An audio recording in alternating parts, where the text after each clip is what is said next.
Hello friends, Radhe Radhe. Shri Ramcharitmanas पाठ की बहुत सुंदर चौपाई है, अर्थ सहित वर्णन है। आप लोग सुनिए, मन से सुनिए, ध्यान लगा के सुनिए। चौपाइयों का अर्थ बहुत सुंदर है। तो क्या है, रामायण में बहुत भक्त शामिल हुए हैं। उन्होंने इंतज़ार किया है, किसी को किसी तरीके से, किसी को किसी तरीके से। तो जब भगवान अवतरित होते हैं तो उन सब को, जिसको जिसको ये चीज़ वरदान देते हैं, जिससे जिससे ये वादा करते हैं कि हम मिलेंगे, तो उन सब को आके मिलते हैं, अपना रास्ता बना लेते हैं। भगवान जन्मे अयोध्या में, महल में, और उन्होंने रास्ता जंगल का चुना, क्योंकि उनको बहुतों का उद्धार करना था। कितनों को उन्होंने वचन दिए थे कि हम त्रेता में आके आपसे मिलेंगे, आपका वादा पूरा करेंगे। तो उसके लिए उन्होंने जंगल का रास्ता अपना चुन लिया और गए, सबको उद्धार करते हुए, तारते हुए सबको मिलते चले गए। तो उसी में से थी, पुजारिन रास्ता रही बहार, आज मेरे भगवन आएंगे, भगवन आएंगे, हमारे राम आएंगे। पुजारिन रास्ता रही बहार, आज मेरे भगवन आएंगे। तो ये पुजारिन शबरी भी एक भीलनी थी, और भील पर समाज की वो राजकुमारी थी। शबरी राजकुमारी थी, एक वीर योद्धा थी। भील कील करात लोग जो भी होते हैं वो बहुत युद्ध कला में निपुण होते हैं, सबको धनुर्विद्या और ये सब उनको बहुत अच्छे से आता है। तो ये अपने भील समाज की राजकुमारी थी और वीर योद्धा भी थी। तो जब इनका भगवत भक्ति में बहुत मन लगता था, इतना मन लगता था कि ये कुछ भी मतलब शादी ब्याह करने को नहीं तैयार थी। इनके माता पिता परिवार वाले इनकी शादी तय कर दिए। तो ये कहें हम नहीं करेंगे शादी, नहीं माने, उनकी शादी तय कर दी। तो इन्होंने घर छोड़ दिया, और घर छोड़ दिया तो भगवान से इनको वचन भी मिला था कि हम त्रेता में आके तुम्हें दर्शन देंगे। इनके गुरु ने इनको रास्ता दिखाया, शबरी के गुरु ने। तो गुरु ने कहा था कि इस रास्ते से भगवान राम त्रेता युग में जन्मेंगे और निकलेंगे। तो उसी रास्ते पे शबरी ने अपनी कुटिया बना ली, और अपने भील समाज की राजकुमारी होते हुए वो एक कुटी में आके रहने लगी। केवल भगवत भक्ति में ही लीन रहने लगी, उन्हीं का भजन करने लगी। अपना उसी कुटी को झाड़ें बहारें और रोज़ पूरा दूर तक रास्ता साफ कराएं, और फिर जंगल से फूल तोड़ के लाएं, उस रास्ते पे बिछाएं कि अब भगवान राम पता नहीं किस दिन आ जाएं, कोई उनका दिन निश्चित तो है नहीं। तो रोज़ फूल बिछाती थी, फिर अगले दिन वो फूल हटाती थी, झाड़ू लगाती थी, फिर ताज़े फूल लाती थी, और फिर रास्ता को जो है फूलों से बिछा देती थी।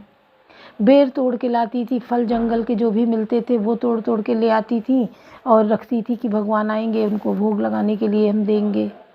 और उसमें भी इतना भगवत भक्ति में लीन थी कि उनको जूठे का भी नहीं वो चखे कि कहीं खट्टा बेर भगवान को न मिल जाए। तो रोज़ थोड़ा थोड़ा चख चख के देखें, जो खट्टा हो वो हटा दें, जो मीठा हो उसको रख लेती थी। जंगल से शबरी रानी बेर तोड़ लाई, याही का भोग लगई है भगवान, शबरी के धाम यही गली आई है भगवान, शबरी के धामा। तो शबरी जो है भोग का इंतज़ाम करती थी, चटाई बिछाती थी कि हाँ आराम करेंगे, पानी भर रोज़। तो सोचो, जब इतना इंतज़ार कर लिया, भगवान को भी तरस आ गया कि ये कितने वर्षों से मेरा इंतज़ार कर रही है, रोज़ इतनी तैयारी मेरे आगमन की कर रही है, मुझे जाना ही होगा। तो भगवान क्या करते हैं, जब उस रास्ते निकलते हैं तो बहुत साधु संत बैठे हैं, लेकिन सबको छोड़ते हुए ये शबरी के आश्रम, खाने पीने थकावट दूर करने के लिए शबरी के आश्रम पहुंचते हैं। और जब वहाँ आते हैं तो देखती हैं शबरी कि राम लक्ष्मण दोनों भाई आए हैं। तो इतनी भावुक, इतना विह्वल हो जाती हैं, उनके आँखों से आंसू बहते हैं, और केवल निहारती रह जाती हैं, कुछ बोल ही नहीं पाती हैं क्योंकि भगवान की सूरत ही इतनी मोहक है कि कोई नज़र ना हटा पाए उनसे। अभी आप लल्ला को ले लीजिए, आपके घर में अगर लड्डू गोपाल हैं, आप उनकी मन से सेवा करने लगिए, आप हाथ में उनको लेके बैठिए, देखिए उनको निहारिए, लगता है ये कुछ कह रहे हैं, अभी बोल देंगे, और जो बोलेंगे वो बात आपको समझ में भी आएगी कि ये क्या बोल रहे हैं। उनकी आँख, नाक, कान, मुंह, हर चीज़ उनका निहारिए, देखिए कितने सुंदर हैं, कपड़े पहना के फिर उनको निहारिए, आज कितने सुंदर लग रहे हैं। तो वही था शबरी का, इतने दिनों से इंतज़ार कर रही थी, जब भगवान आए तो शबरी फूली नहीं समा रही थी।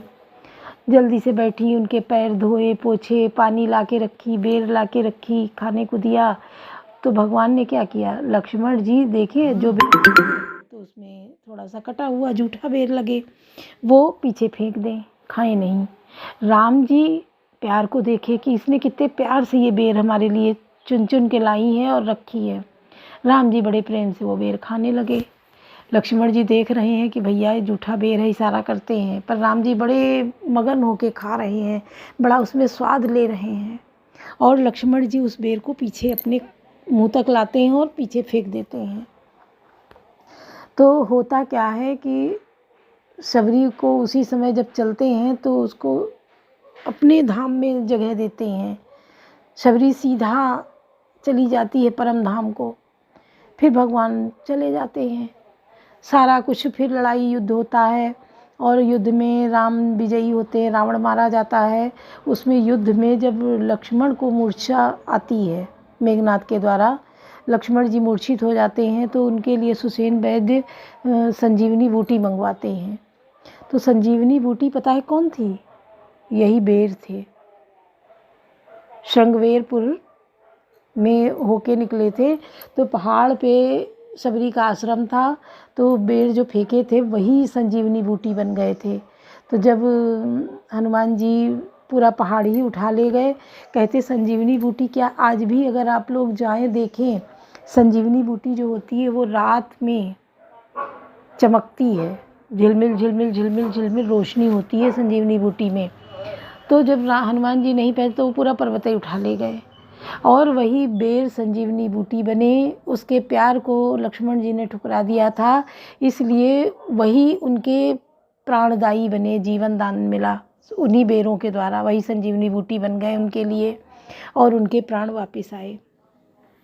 तो हमें किसी के भाव को देखना चाहिए कि इसका भाव क्या है, झूठा भाव नहीं होना, सच्चे भाव को देखना चाहिए। भगवान ने भी सच्चे भाव को देखा शबरी के, ऐसे उनके अनेकों हुए भक्त जिनकी कथाएं अनगिनत हैं, अनगिनत कथाएं हैं, और उन कथाओं को अगर हम पढ़ें, प्रेरणा लें, तो हम भी भगवत शरण में बने रहेंगे। हमें कोई मोह माया, गलत सलत विचार, ये सब कुछ नहीं व्यापेगा, ना आएगा। हम जिनसे अपनी दोस्ती करेंगे, जिनकी संगत करेंगे, उनसे भी ऐसी ही बातें हमारी होंगी।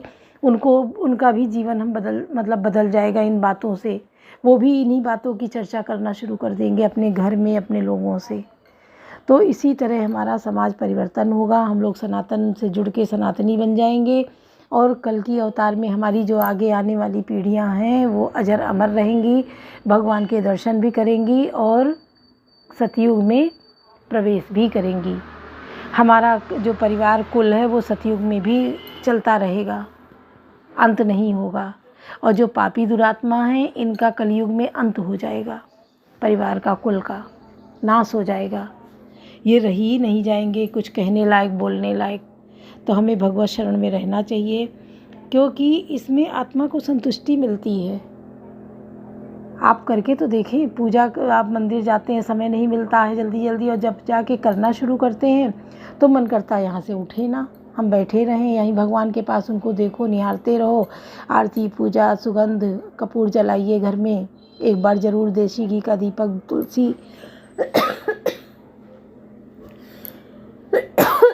तुलसी जी के आगे घी का दीपक जलाइए।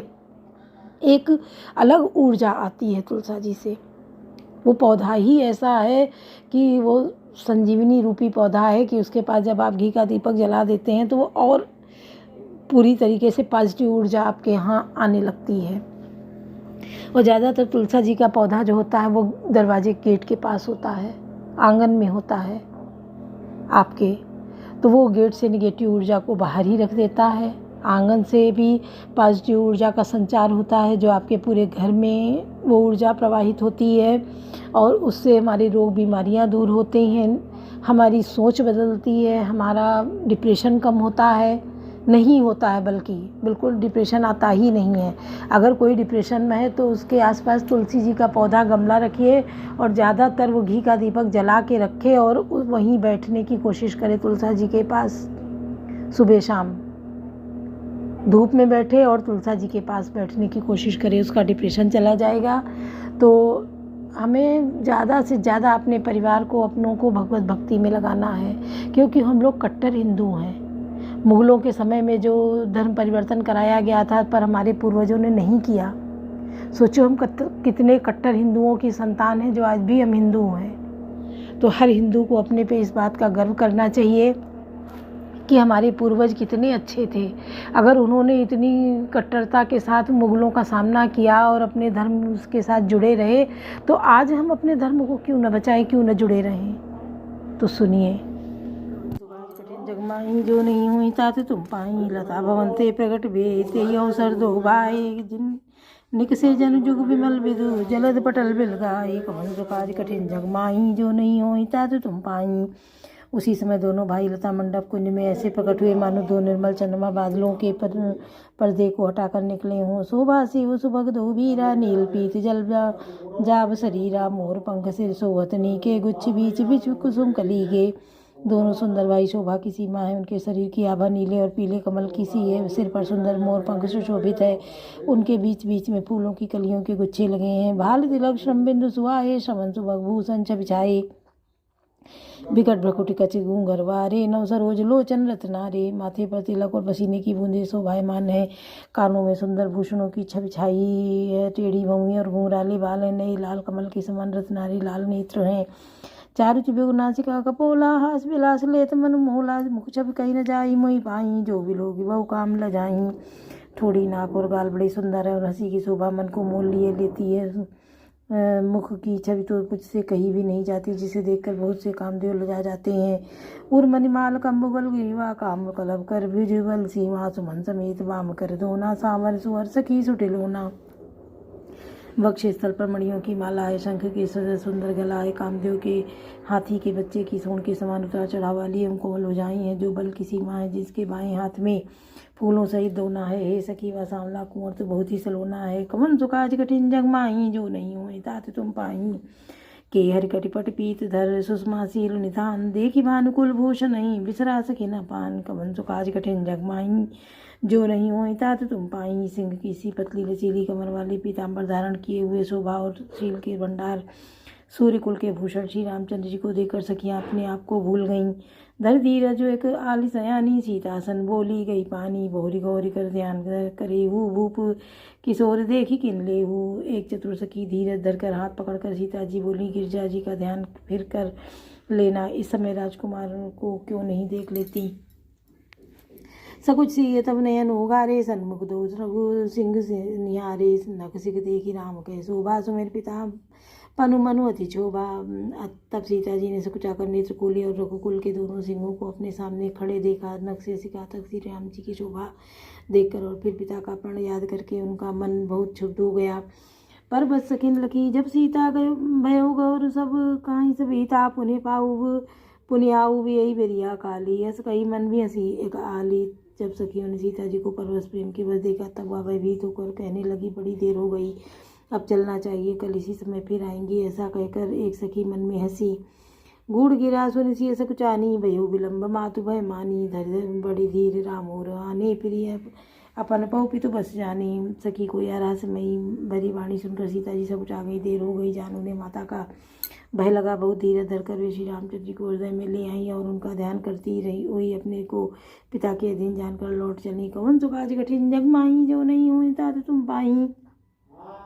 देखन मिस मृग बियग तरु, फिरई बहोरी बहोरी, निरख निरख रघुबीर छवि ब्राढ़ई प्रीति रथोरी। कवन सुकाज कठिन जगमाही, जो नहीं हुई तात तुम पाई। मृग पक्षी और वृक्षों को देखने के बहाने सीता जी बार बार घूम जाती हैं और श्री राम जी की छवि देख देख कर उनका प्रेम कम नहीं पड़ रहा है, अर्थात बहुत बढ़ता चला जाता है। जानी कठिन शिव चाप भी सूरत चली राखी श्यामल मूर्ति, प्रभु जब जानकी जानी सुख सने शोभा गुण खानी।